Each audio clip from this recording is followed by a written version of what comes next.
but we're all fascinated by how clear the baby is.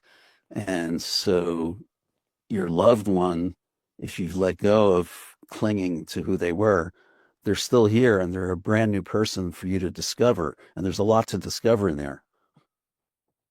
Beautiful. Thank you so much. And the other question I'd like to ask towards the end is, we've talked about a lot today and covered all sorts of different things. Has there been a favorite part of our conversation for you today? I was there one for you? Ah, um, let me see. See, it's not an easy question. No, it's not. Well, sometimes people say, I've no idea. I just can't remember what I've said for the last hour. Yeah, And that's and that's really cool. Right. Other times someone has a specific one. I yeah, think, not my short-term memory is not what it once was.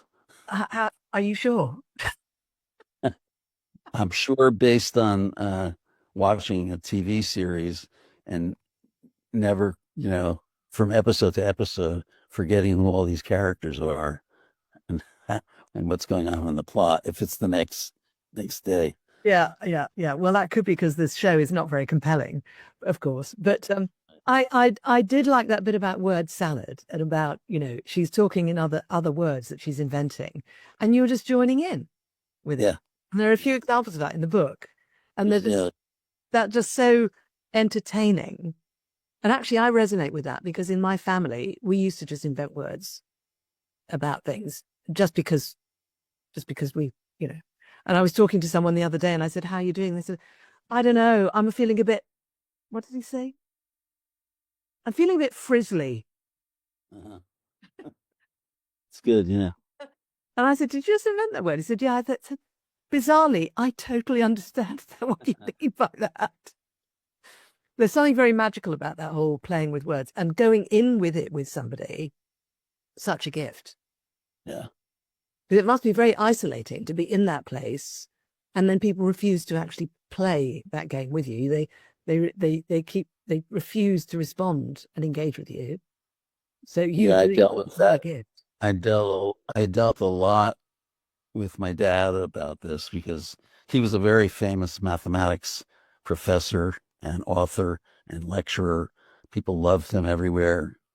60 textbooks translated into other languages. But math is a very kind of, it doesn't have to be, but can be very linear. It's got rules and how you do things.